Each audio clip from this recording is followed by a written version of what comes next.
नहीं है। वाकुल जायसवाल जी कानपुर से। राधे राधे महाराज जी, आपके चरणों में कोटि कोटि प्रणाम। महाराज जी, ये संकेत हमें कैसे मिलेंगे कि हमारे प्रारब्ध के कर्म का भोग हम काट चुके हैं या काट रहे हैं? और जब तक शरीर रहता है तो इसका प्रारब्ध रहता है। शरीर छूटा, प्रारब्ध खत्म। समझ पा रहे हो?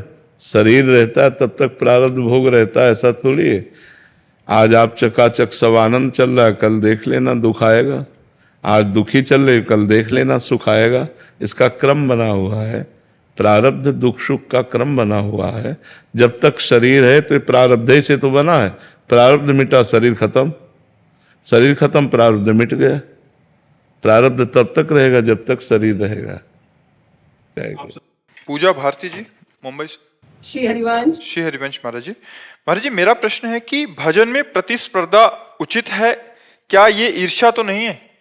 मतलब दूसरे से प्रतिस्पर्धा करना कि ये ज्यादा भजन कर रहा है मेरे से, या मुझे भी उतना करना चाहिए? उसे देखना ही नहीं चाहिए, विषय नहीं देखना चाहिए, अपने को देखना चाहिए। और अपना भजन कभी पूर्ण भी नहीं होता।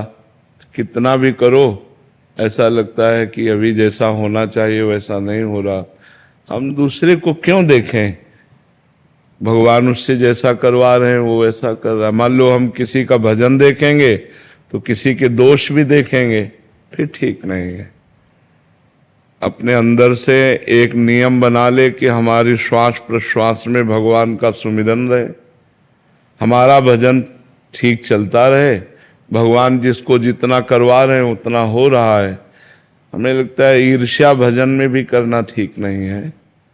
और प्रतिस्पर्धा में अहंकार होता है कि अगर वो 20 माला कर रहा है तो मैं 22 माला करूंगी, तो अहंकार भजन नहीं होता। अहंकार गलित हो जाए वो भजन होता है। तो जो हमें लगे कि हमसे ज्यादा भजन करता है उसके हम पैर छुएं तो हमारा अहंकार चला जाएगा। हम उससे बढ़कर भजन करें, हमारी भावना बनी रहे, लेकिन ये भगवान का नाम जपता है इसलिए इसके हम भाव करें, उससे द्वेष ना करें। जो हमारे प्रभु का नाम जप करने वाले हैं, अधिक से अधिक नाम जप करते हैं, हम उनका सम्मान करें, उनका आदर करें, उनको प्रणाम करें। उनसे ईर्ष्या करने या प्रतिस्पर्धा करने की तो हमें कोई बात ही समझ में नहीं आती। जो हमसे ऐसा लगता है कम भजन करते हैं उनको दुलार करें और इनका भजन बड़े भगवान से प्रार्थना करें।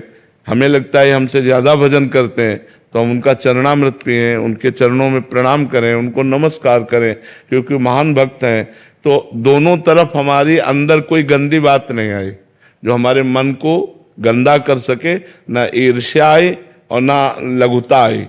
जो कम भजन करते हैं उन पर और भगवान सद्बुद्धि दें, इनका भजन बढ़े।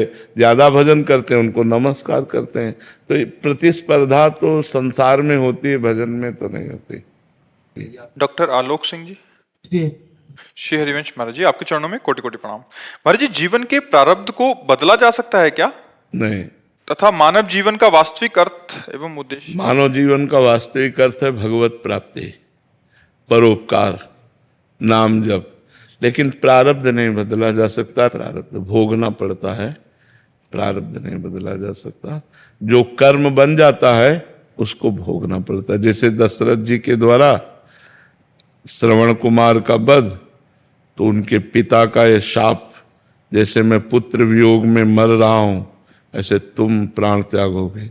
तो राम जी भगवान उनके पुत्र हुए, फिर भी पुत्र वियोग में प्राण त्यागना पड़ा कि नहीं त्यागना पड़ा? तो इससे ये सिद्ध होता है कि जो कर्म बन जाएगा उसका भोग भोगना पड़ेगा।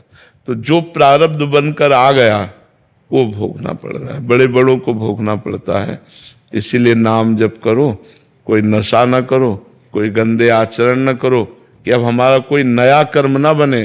पुराने को भोग लेते हैं और भगवान के पास चलते हैं। हाँ।